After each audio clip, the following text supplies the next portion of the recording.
Hello everyone, welcome back to another video, and instead of talking about chess puzzles, I'll be ranking all of the openings that White can play on his first move.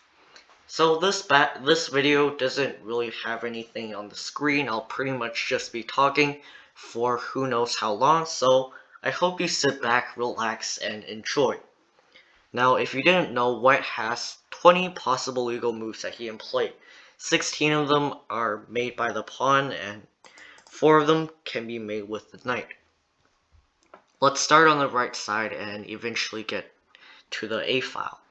So first of all, there's this move h4. Now the move h4 isn't too great. First of all, it really weakens the h pawn, meaning that if this rook were ever to leave, then this pawn wouldn't have that much support. Another thing that is bad about the h4 move is that it doesn't fight for the center whatsoever. Usually the principle for openings is to fight for the center with at least a pawn or a piece.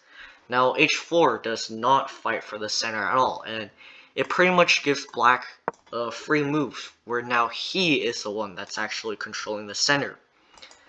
And another thing about h4 that is not good is that it doesn't help your piece development, meaning that sometimes if you play something like e3, the bishop and the queen opens up, but if you play h4, only the rook opens up.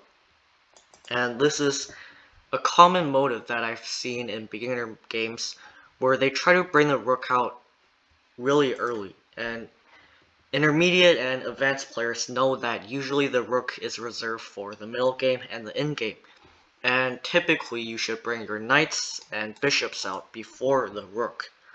So overall, as you can see to the right, the engine gives h4 minus 0.54, which means that theoretically White is down half a pawn.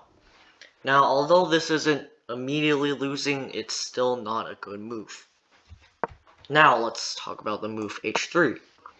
Now the move h3 is slightly, just marginally better than h4, and the reason is that the h3 pawn is actually supported by the g pawn, which means that White's position is a tiny bit better than the one where if White played h4. Now h3 is still not really good because it doesn't fight for the center whatsoever, doesn't really help piece development, and is overall a move that usually White plays if he wants to play black. And by this I mean that White wants to pretty much waste a move. So let's say you want to play the French defense, but instead you got White instead of black. Well, now you can wait for black to play e4, and then you can play e3.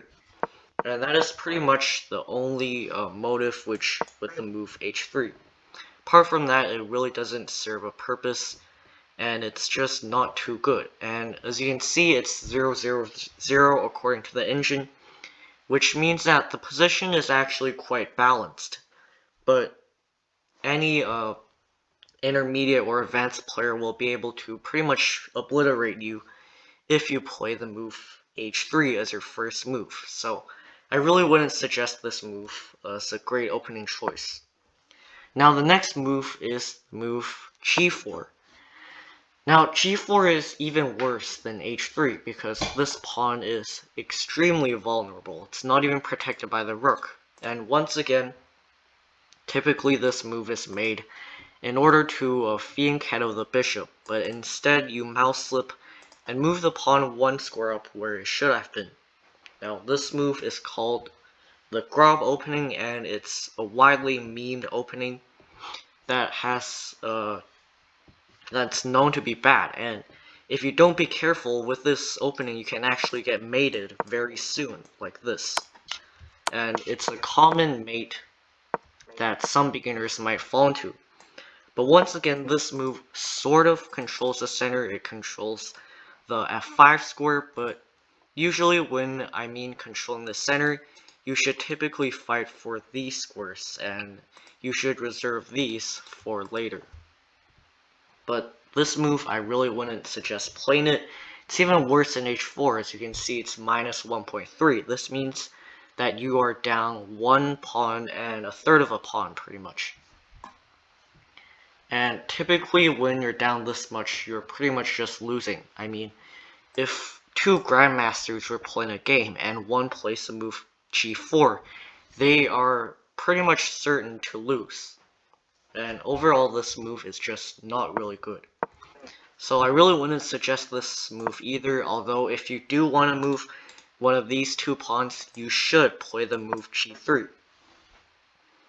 Now g3 is actually a legit opening, and it's actually not that bad, because the point typically is to bring your knight to f3 and bishop to g2 and castle. And this is obviously called the King's Fianchetto opening. It's a really popular opening, but typically you should play knight to f3 first before you play g3, but if you play g3 first, it's still not that bad. It's not too good, but as you can see according to the engine, it's pretty much equal. And sooner you have to play these moves, otherwise they'll be a bit worse because this move doesn't really fight for the center, and typically the point of this move is to bring your bishop out and your knight out so the pieces can fight for the center. And instead, if you don't bring your pieces out, then this move is pretty much a waste. Now let's move on to f4. Now strangely this move is called the bird's opening, and I don't know if this move is named after the actual animal or a person whose last name is Bird, but it is not a good move. It is quite a bad move actually, because once again, if you're not careful, this is what can happen. And although this move does control the center, it severely weakens this diagonal for your king, and you really don't want these bishop and the queen to get in there, because it can cause a lot of problems later in the game. This move does control e5, which is probably the only good thing about it, but apart from that, this move is overall just not that good.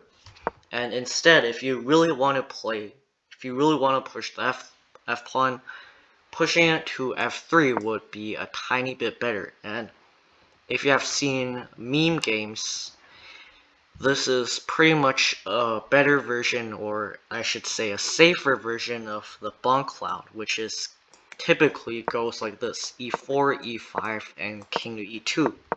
But instead, if you play f3, then you can move the king to f2, which surprisingly is actually not completely losing for white. But apart from that, this move just is not too good because, once again, doesn't really fight for the center, doesn't really help piece development, and typically just not a common move. And now we'll get to the actual good moves of the opening section of the game. And the first good move is the move e4, which is pretty much the move that everybody plays. Grandmasters, noobs, intermediate, everybody plays this move, and it's just really good. That's all I have to say about it. First of all, it controls the center, the two really important center squares.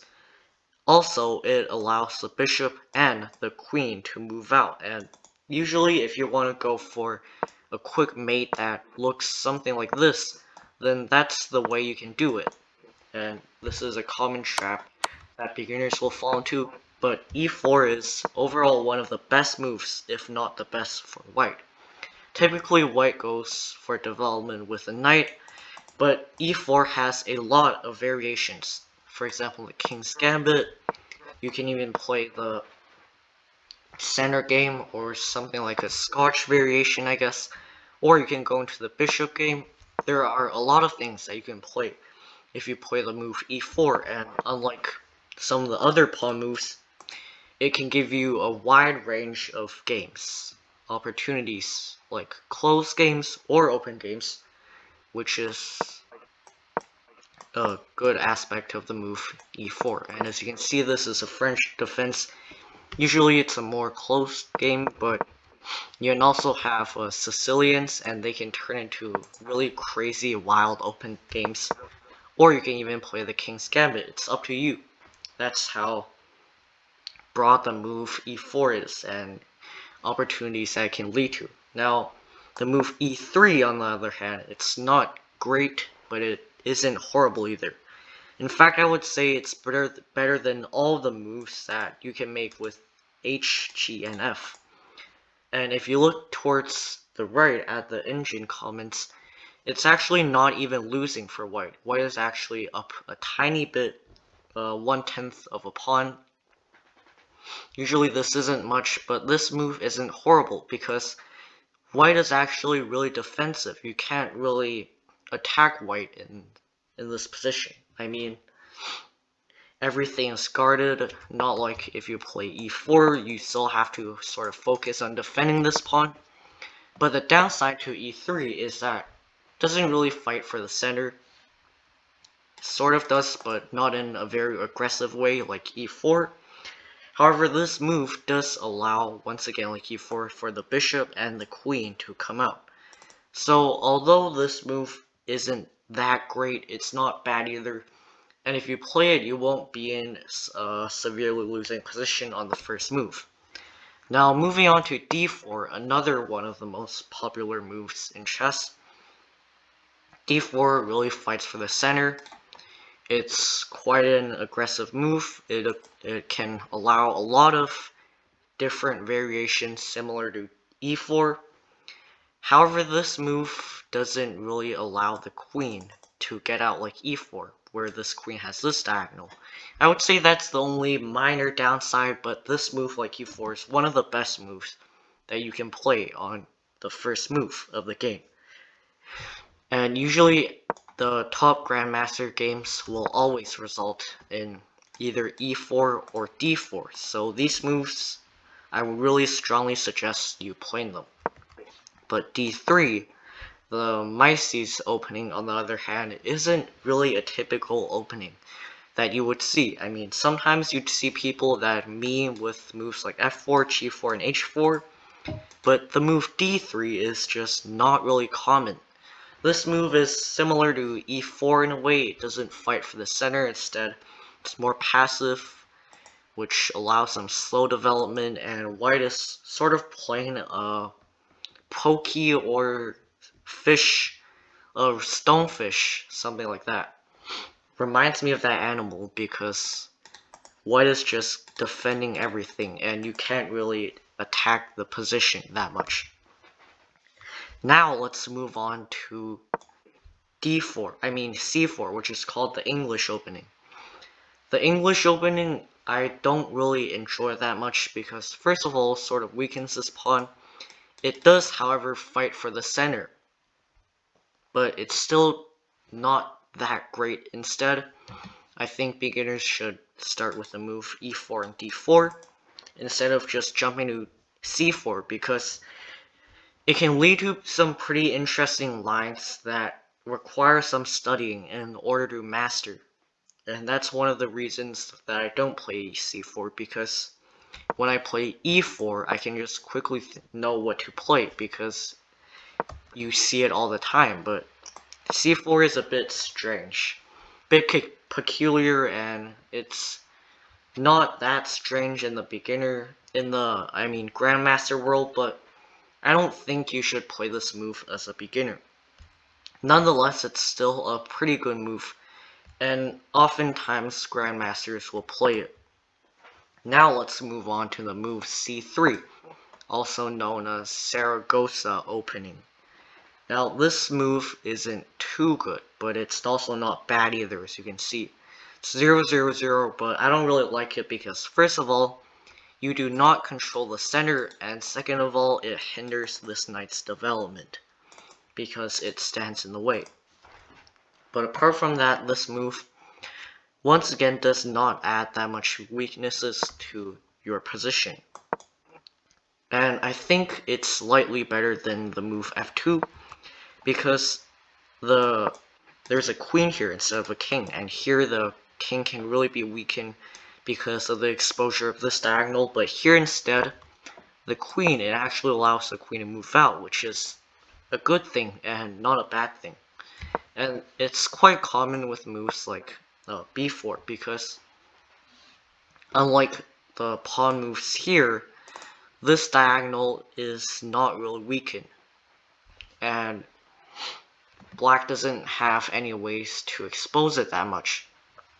But the move b4 isn't that great. It's a Polish opening, does not really fight for the center, and this pawn is extremely vulnerable.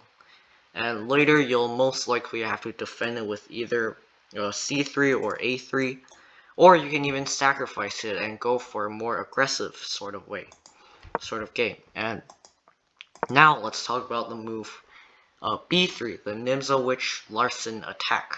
Now you've read it correctly, this move is supposed to be aggressive, hence the name attack. The purpose is to bring the bishop to b2, where it will laser beam down on g7, and if you move this pawn, the rook is suddenly gone. And this move isn't really common in Grandmaster games, but I really would suggest playing it at a more intermediate or beginner level, because it can really throw people off a bit. I mean, nowadays, people typically expect to see either e4, d4, and sometimes c4, but the move b3 is not played as much, and it can be a really good weapon if you study it, especially against people who aren't really prepared for this move and instead are expecting the typical pawn moves. Now let's look at the move a4. Now a4, similar to h4, is just not a good move, and I don't really want to explain all the reasons. Again, does not fight for the center. Pawn is weak. Main idea to bring the rook out in beginner games, but a3 is slightly better. First of all, this pawn is not weak. The white's main purpose of this move is to play as black, like I mentioned before, and as you can see, the engine actually says it's rather equal, which really means this move is not that bad. And I think it's a bit better than h3 because, once again, a3 is on the queen side, which means that the overall position for white is a tiny bit stabler, although not by much. But now I've covered all of the pawn moves. Now let's go to the knight moves. First of all, there are 4 knight moves. The most common of them is knight to f3, Grady opening. And this is actually a really good move, and you see grandmasters like Hikaru play this a lot, and overall it's sort of the same purpose as the move g3, but instead you develop the knight first, which is the right way to go, and it's a pretty good move in general, a bit better than c3 I think. You're supposed to play the knight move, I think, after you play b2, but nonetheless, c3 and f3 are not bad openings. And I think you should give them a try, although typically beginners and intermediate players are sort of prepared for the move f3. I wouldn't say fully, but it is quite common, and instead if you want to throw people off, like I said before, play something like b2, the Nimza witch, Larsen. Now let's look at the moves that put the knight on the rim. Now they're just saying that knight on the rim are dim, and it's actually quite true, because knight on the rim does not fight for the center. Although it does develop a piece, it doesn't really serve a purpose, and white pretty much just wasted a move. And as you can see, white is actually down pretty much a full pawn. This means that knight to f3 is substantially worse than some of the pawn moves to like the third diagonal. But overall, you really shouldn't be putting the knight on the rim. It is dim and it will give you a worse position at move 1. And this is called the sodium attack, which is quite strange. I don't know why it's called that, but overall you shouldn't really play knight to the rim. And now we conclude that d4 and e4 are the best, knight to the rim are just bad, a4, h4 also bad, and b4 and g4 bad, but not as bad as a4 and h4. And the rest of the pawn moves are really just quite decent. I wouldn't say they're bad because it doesn't really give white something like -3 or -5 disadvantage. But it's still not good. And that'll be it for today. I hope you liked this video. If you did, please give it a like, subscribe, and share with your friends. And I'll see you all in my next video. Goodbye.